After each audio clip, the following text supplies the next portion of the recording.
Welcome, one and all. I'd like to share with you the importance of divine protection and how to call on it when you need it. I've been using divine protection practices since I was 5 years old. I was born in the late 60s, 50 some years ago. And so when I was 5, it was the early 1970s. I was living in San Francisco. We had a gang roaming through the neighborhoods called the Zebra Killers. They were doing random shootings in the street, and people were getting murdered here and there.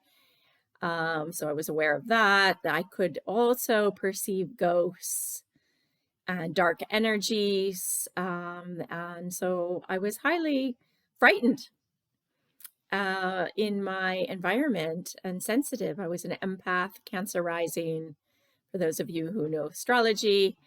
So a very sensitive, shy, empathetic child, and with lots of insecurities.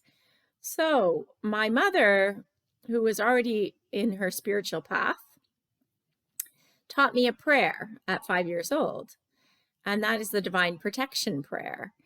That was so powerful when I began to use it. She explained to me how when a woman she knew used the prayer, when she was walking down a dark street at night and was confronted by a man with a knife as a mugging, she said the prayer and he dropped the knife and ran away. So I thought, this is a good one. So I put it to use immediately. I memorized it, unbeknownst to my dear mother, and began to work it. And immediately I felt better. I began to feel safer and stronger in myself, even as a child. And I would say this prayer, and it was combined with a visualization practice, working with golden light. And I would say it whenever I felt afraid, in my own bedroom, out on the street, around the house, and so on. And later in my teenage years, I had another kind of altered state experience, not drug-induced, not alcohol-induced, but simply a spiritual awakening experience, where I again had extreme fears that were coming up energetically about entities coming close to me, both in my sleeping dreams and in my waking life. And one night, a being began to speak with me and said in a very calming voice that I could practice energetic methods to keep myself safe and powerful no matter what. So when the energy being spoke, they said they're not speaking in words, but in energies that are translated into words. And they touched my back, and I felt a very powerful vibration, which took me into an altered state of astral travel outside my body. And I was given the option of a tour of the universe. I said no. I was too afraid for that. I felt my body rushing out of the crown of my head, but called it back in. And they said, that's fine. I was young. Don't worry about it. So they were very compassionate and understanding of me and let it be. But it was such an awakening that thereafter, I was never, ever afraid of anything in my dreams. Whatever nightmare, I was able to get empowered. And in my real waking life, my real everyday life, I began practicing more energetic tools to keep myself aligned, powerful, and strong and protected no matter what. And these tools involved aligning with my own divinity, that I was an essential part of the energetic whole of all that is in our universe. And I began to feel that energetic power, not in an ego-based way, but in a way that each and every part is essential to the whole. And if we hold our peace well, we hold our light, our energies well, in concert with all that is, we are more powerful.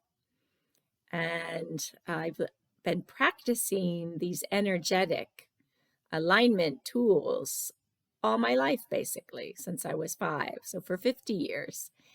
And I feel very confident that they work because I've used them in many circumstances. They could be used when driving a car, around a house, around loved ones, around yourself in any context, and have the magical, powerful effect of transforming all negative, harmful energies into light and love. And this is the key. The transformational ability to transform all negative inputs into your energetic field into love and light, rather than creating a wall, an armor, or a barrier against them. It's not an us versus them technique. It's about unity, about compassion, about inclusiveness. And this is the key to truly being empowered and being protected by divinity. As soon as you go into a consciousness of separation, and it's an them versus me dynamic, you immediately set yourself up for aggression, for victimization, for loss. So I want to encourage all of you listening to learn to work with your own ability to create divine protection around you. And I will be sharing more of these powerful techniques and tools in my course that I'm offering this December 2020 on Zoom in a workshop format weekly. And I will, of course, always be offering these tools to my one-on-one clients as well. So please come along if you wish to learn more about these divine protection empowerment tools that really, really work in our real lives and save lives and can save your own life. But of course, that's not exempting common sense, street savviness, and good practical ways of being. I am a Taurus, and I'm very, very practical at the end of the day. And I don't ever want to be stupid in my actions. But when we combine practicality with divine protection, we're set, we're good. For any circumstance, anywhere, anytime, no matter what, we can use these tools, because at the end of the day, if somebody has a gun or a knife, or there's a dark energy about, no weapon on your side, no defense on your side physically is going to help you. It might help you, but combined with energetic divine protection, you've got your safety sealed. So let's connect, and I'll be there for you in guiding and teaching about these tools when you need it. All the best. And love and light to you.